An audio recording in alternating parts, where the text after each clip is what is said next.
地人在地前来看台中的西屯工业区内有一间无册的图书馆，是靠着目睭来看甲双手来摸来学知识。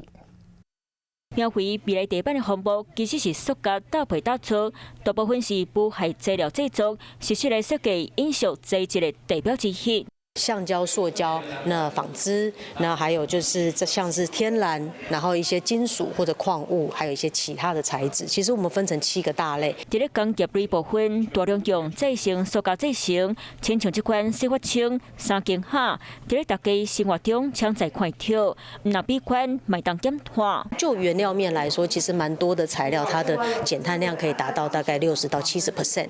伫咧制作无册图书馆内底，现场展示7大类新品、半新品，二次加工等材质，希望当带予企业和相关产业掌握循环资源影响。